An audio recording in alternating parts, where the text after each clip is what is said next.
Envoyer un email, poster un selfie sur les réseaux sociaux ou regarder la vidéo d'un chat mignon.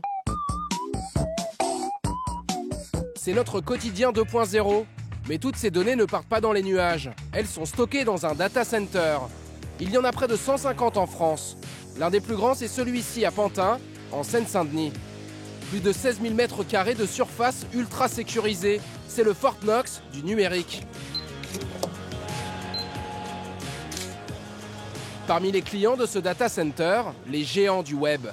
Donc là, on arrive dans une des salles de nos data centers où on va retrouver autour de nous l'informatique de l'ensemble de nos clients. Dans ce coffre-fort géant, les lingots d'or, ce sont vos données personnelles. Quand vous allez poster une photo sur votre tablette, il y a 9 chances sur 10 que cette photo, à un moment donné, transite par nos data centers. Et c'est pour ça qu'il faut que ces data centers soient très sécurisés et fonctionnent 24 sur 24, 7/7. Si nos données bénéficient d'une attention maximale, elles ne sont pas à l'abri d'un cyberpiratage. Ces actrices un brin dévêtues en ont fait l'amère expérience. Leurs photos ont été piratées sur le cloud d'Apple l'année dernière, des contenus stockés dans les data centers. Apple, Facebook, Google ou bien Microsoft, tous possèdent des milliards d'informations sur chacun d'entre nous qu'ils doivent protéger. Bernard Ourganlian est le directeur de la sécurité chez Microsoft, qu'on a retrouvé au salon du Big Data à Paris. Les données qui sont stockées chez nous sont les vôtres, pas les nôtres. Son entreprise ne communique pas les montants investis pour protéger ces systèmes. Mais pour lui, une faille existe, difficilement contrôlable. C'est nous, les utilisateurs et nos mots de passe, trop faciles à décrypter. On ne peut pas espérer que la sécurité puisse être reposée uniquement sur de la technologie. Il faut que la sécurité repose aussi sur le fait que l'utilisateur ne fasse pas de bêtises. S'ils ne font pas le nécessaire pour assurer un minimum la sécurité de leur PC, de leur smartphone, de leur tablette, eh bien le résultat, c'est qu'ils vont se faire hacker leur ordinateur et on va pouvoir utiliser à leur insu cet ordinateur pour en attaquer d'autres. Un argument qui ne convainc pas complètement ce journaliste. Ça les dédouane quelque part de leur propre responsabilité. C'est-à-dire que dans la promesse qu'ils font de départ vis-à-vis d'un client, d'un consommateur, d'un utilisateur, c'est la sauvegarde de l'intégrité des données qu'on leur transmet.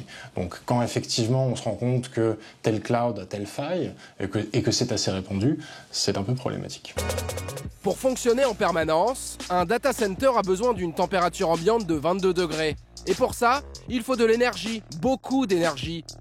Quand il fonctionnera à plein régime, notre data center consommera l'équivalent d'une ville de 80 000 habitants. C'est plus que Pantin qui l'héberge. Le data center est un gros consommateur d'énergie. Maintenant, ce qu'il faut comprendre, c'est que si cette informatique était hébergée chez tous les clients, dispersée chez tous les clients, eh bien la consommation serait la double de celle qu'elle est actuellement chez nous. Parce que nous, on peut concentrer la consommation d'énergie et la gérer beaucoup mieux que le ferait individuellement chacun des consommateurs. Les data centers sont devenus la nouvelle cible des activistes écologistes. Comme vous le voyez sur ces images de Greenpeace, l'ONG multiplie les opérations coup de poing. Objectif, dénoncer les gigantesques complexes aux États-Unis qui fonctionnent au charbon, une énergie fossile très polluante. La plupart des gens n'ont pas conscience que quand ils utilisent leur tablette ou leur smartphone, ça a un impact à travers le monde. Nous demandons aux géants du net d'innover pour utiliser des énergies propres pour faire fonctionner leur cloud. L'impact du web sur notre planète, cet expert en développement durable a essayé de l'estimer. Selon ses calculs, chaque année, la consommation énergétique d'Internet et de ses supports, c'est l'équivalent de 40 centrales nucléaires, 2 fois la consommation de la France. On est dans un monde illimité où tout est gratuit et on a oublié la valeur, finalement, de cette ressource. C'est un petit peu comme l'eau courante avec le robinet. Et donc, on en oublie les impacts, on en oublie le coût. Il y a un vrai travail d'éducation à faire pour refaire prendre conscience aux usagers de l'Internet, du web, aux internautes, des coûts réels et des impacts réels environnementaux de cette ressource. Ordinateurs, tablettes, smartphones, nous surfons sur la toile grâce à 7 milliards de terminaux. Nous, les utilisateurs, sommes bien les premiers pollueurs du web et devant les data centers. De quoi nous dégoûter définitivement des vidéos de chats mignons.